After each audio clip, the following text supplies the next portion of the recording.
Hello, everybody. Yay! Welcome to Freedom Friday. And today we're going to continue our journey. This is part three of a five-part journey of diving deep into our exploration of the role of our emotions and our imagination on the healing journey. So today, this is all about our kidney, our bladder, which is the essence of water in nature. So, this organ system, you can see, remember, when I put things in this chart, in this framework, on both sides, it isn't meant to show you duality per se. They're two sides of the same coin. So we see fear, doubt, and scarcity. And on the opposite side, wisdom, power, and life force. So when we are in this experience, it is guiding us to break through into a deeper level on the other side of this picture. So this very much holds an important place and purpose on our healing journey when we're having those intense emotions of fear, anxiety, and panic. So how I want to start this today is by sharing a personal story. When I began all this in 2009, I was also a patient of Grandmaster Nan Luz, who I've been studying with. And he likes to look at the zodiac. So this is a beautiful thing. If you've never done this before, for yourself, take a look. So every year there's a different animal and there's a different element because the element completely shifts how that animal shows up and is expressed. So every baby that's born during that time frame, during that Lunar New Year, is going to have that as their spiritual gift, as their angle and perspective and how they take on life. It's not that we don't embody everything else, but that's going to be the primary way that you show up. So looking at that can give you a perspective on how aligned you are with that spirit. So I happen to have been born in the year of the dragon, but I didn't know that at this point. When I was seeing Grandmaster Lu as a patient, it was pretty much what I would call a same shit, different day appointment where I was stuck in my fears and my overthinking and feeling like I didn't know how to move forward in my practice, had a lot of stagnation going on in my liver energy. Things were just not moving. And he looked at me and then he looked at my birth chart and he said, "You're a dragon, but you're behaving like a rabbit." And not to say that there's anything wrong with rabbits, and I'm going to talk about that. So the dragon, right? So anyone who knows me, I don't even know how many dragons I have in this building and around my property. Big giant dragons for anyone who's ever driven by on Springville Road. A little baby dragon in the front and then lots of little guys. So the dragon is unique in the zodiac because it doesn't have a visible level animal embodiment on the planet, unlike the other members. So the dragon, this is the reason why Chinese culture, reveres the dragon and uses it so much in all aspects of their culture. It embodies fearlessness. It embodies the kind of wisdom that crosses all dimensions. The dragon can fly, the dragon's on land, the dragon's in water, the dragon is all around. And it's that embodiment of that ability to fearlessly break through anything.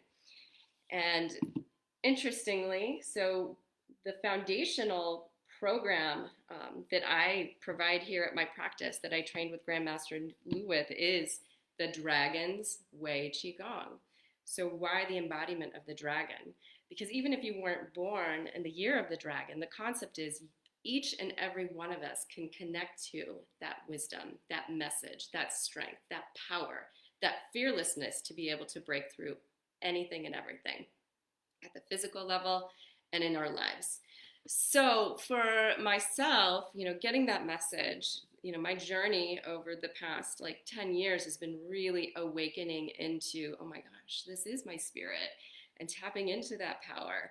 And really, especially in 2012, which was the first time after beginning my training, we had a year of the dragon. It was intense what was opening up and breaking through that propelled me to this point where I'm at now, where I was able to open my practice and really step into my purpose.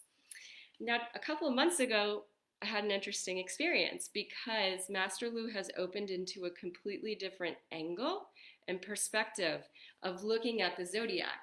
He said, I haven't spoken to him directly, but my understanding is that the Chinese framework for looking at it with the lunar calendar, I'm thinking that he's looking at a different angle using the solar calendar. So he did my reading from a solar calendar perspective, and guess what I am? I have 2 rabbits in my chart. So here I am embodying the full dragon and the full rabbit spirit. And when I first heard that, I was just like, oh, okay, all right. Like, oh, I couldn't really resonate with it. And only recently have I really been able to connect into this idea that yes, I am both. When we look at the yin yang, and just like I was talking about at the beginning, you can't have one without the other, right? So as much as I am this, I am this. And I'm the place where I'm at right now in my journey is this really tender place here. And recently, another coach that I've been connected with, she encouraged me. She's like, I'm just feeling like you need to have a stuffed animal that you hold at your heart, and you're gonna know how that's gonna show up for you, and it's just gonna show up, and it'll be perfect for you. And without forcing it, I did ask my 5-year-old daughter. I'm like, do you think there's a stuffy that's for me? And she came back with this little bunny. And I keep seeing bunnies everywhere. So how does that apply to some of these concepts, right, that we're working on of being able to tap into our emotions and our imagination to help us feel empowered and tap into our wisdom and move and shift when we get stuck in fear. So both of these have a place and purpose. There is a time and place when you're going to step into that full dragon intensity, and it's like, ah! And probably one of the most powerful times recently where I had to do that was when we all went into lockdown with COVID. This was a time when the energies were rising up, and it was like, this was not a time for me to retreat, although quarantine in a way. I was a dragon in the den. I wasn't a bunny in the den. And from that place, from that message, from that energy, I began this whole campaign of tapping into the feeling and the energy of faith over fear. You can feel that power that comes out.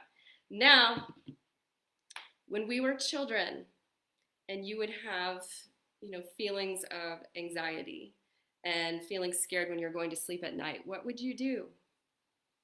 You'd have a Snuggie blankie to hold. You'd have a Snuggie stuffy, your favorite Snuggie, and you'd just put it right on your heart. Who's to say that isn't a superpower? To be able to connect in to something that's inanimate and have it shift you from a place of fear to a place of presence. So you can see from both sides as you begin this practice of playing with and tuning into where is your energy at. If you're having feelings of anxiety, if you're having feelings of fear rise up, is it a place where you need to tap into the dragon spirit in order to break through it? Or is it a place where you need to go in your little bunny den and connect in here? Because the purpose and the goal is the same. It's to connect you into the wisdom that's within. The kidney bladder is our genetic, energetic inheritance. It's what we receive from our parents. It's what's nurtured during the time that we're in utero. And it is the reservoir that holds that lineage, that wisdom. And it is the gateway for being able to connect to even more wisdom. So literally, it embodies the truth of who we are and the truth of our full and highest potential. In the Facebook group, we've had a lovely back and forth discussion with the little video that I put out yesterday. So this concept of when we're intensely experiencing fear, it can lead us to 2 sides. One, complete freeze, and it can also lead us to being in a state where we're just spinning out. We're just spinning out in the intensity of our emotion or feeling, not able to connect into that center, to that truth. But it's there. Even when we're spinning out, that's there. So the key is what can draw you back into that center space. So connecting in, doing whatever you need to do, tuning in if it's that intensity of the dragon energy or if it's the softness of nurturing yourself and drawing with them.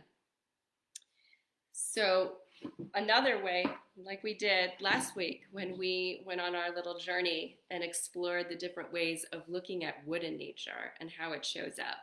Water offers us the same concept because there's so many beautiful ways that it manifests itself. So one of the ways of seeing, I love this image. This is in California. This is the ocean. So you have this depth of stillness, and then you have this you can see the energy radiating out from that one point, from that center. So water is something that embodies the deepest truth. So connecting into the essence and witnessing the way water shows up in nature, because you have that quiet stillness, you have the depth, the intensity of what lies beneath the ocean. You can have a quiet pond and you can have a raging river. So that energy and that essence of how it can help to connect you to your own life force potential, that's another way, by observing that and connecting with the way that water shows up in nature. So before we close today, one of the things that I want to bring us back to, in our second class, we did a practice. And in this practice, it was the spirit gate breathing. And this really connects into what we're talking about today, because we want to connect into that wisdom that lies within. So this would be, maybe not in one of those dragon moments where you need to embody that energy to move through where you're at with the fear, but in those quieter moments in between, when you're trying to deeply connect into life force, to life source, to your potential, to your lineage, to all of that energy that's behind you and within you all the time. So in the practice, you take I like to use my hand because it helps with guidance. So over the navel, remembering that the navel connects us to the time that we were in utero. And no matter what, don't get stuck in the head thinking about, what was going on with mom during that time. It was a time where everything was in such a state of perfect harmony, and you were connected to the unconditional loving energy of the universe, and you were completely at peace. So when we reconnect into that gate that never closes, we're connecting into that time and space. And when we draw in our breath, we're drawing it in, focusing on the navel, breathing in through the nose and drawing that breath in. And then holding for a count to 3 to 5. And then when you push out, releasing and pushing the abdomen out. So drawing in, drawing the energy in, pushing out, pushing the energy out. Using this as a practice to help connect you into your center, connect you into that wisdom. So for a few moments, we're going to practice this together. So close your eyes. Take a deep breath in through the nose.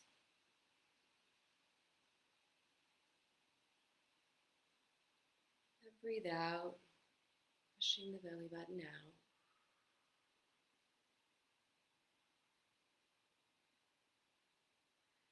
Breathing in deep, connecting into that center.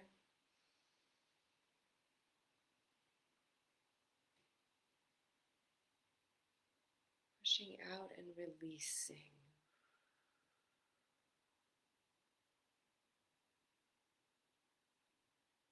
Breathing in, drawing that navel in.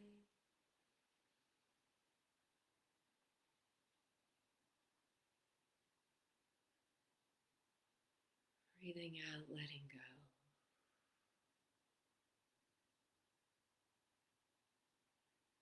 Breathe in, draw in.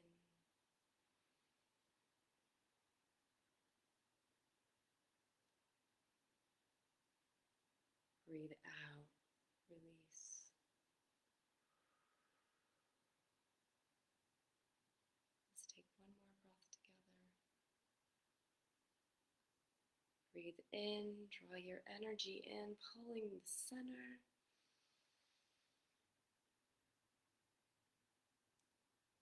Breathe out, release. So you can feel that the energy of this breath is almost like the movement of the waves, the tides. that flow. You can also feel how when you're breathing in and you're drawing into that connection at the center, at the truth, that wisdom that always lies within, that always knows that all is well. So when we think of, how important that is, it's we all know, yes, it feels great to be able to move through states of fear and panic. But why is that so important in terms of our bodily function? So the kidney and the bladder, energetically, again, that's our whole life force. So when we are repeatedly stuck in panic and fear, it becomes an energy drain to the kidney and bladder.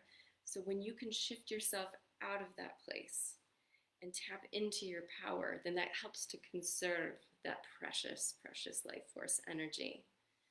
So thank you so much for joining me today, and we will continue our journey next week. Actually, I'm going to see where I'm at, because I'm also have a really beautiful workshop that I'm doing all next week, and I don't want to miss this opportunity to tell you guys about it. So it starts Monday. It's June 21st through June 25th from 12 p.m. to 1 p.m. And we're going to be taking a deep dive into looking at our immune health through the lens of Chinese medicine. So the first day is going to be laying out the foundation of our immunity through this bigger energetic perspective. The second day, we're going to look at how can we support our digestive system with healing foods? How can we nurture? What does the stomach love? And the third day, we're going to be diving deep into some of the familiar concepts we explore here, the role of emotions and how that impacts immunity, and how we can do different practices to help keep those emotions moving and flowing. The fourth day is going to be all about connecting into spirit, right? So when we think of faith over fear and how that impacts our immunity and how we approach different experiences we're having in our body, that's one of the highest levels for supporting healing. And the final day will be all about integrating and next steps moving forward. So this is going to be on Zoom, so you will need to register so you can receive the Zoom link. I'm not going to be connecting it into Facebook Live. There will be a lot of fun play that we'll be doing through this group. So you're going to see it happening here, so don't miss out. It is going to be recorded, so you'll receive the recordings if you're not able to make it live. So again, it will be 6/21, Monday through Friday, 6/25 from 12 to 1, and I'll post the link to be able to register in this post today, in this live today. So thank you so much for joining me, and I hope you enjoy playing with and embracing all sides of yourself. Have a beautiful Friday.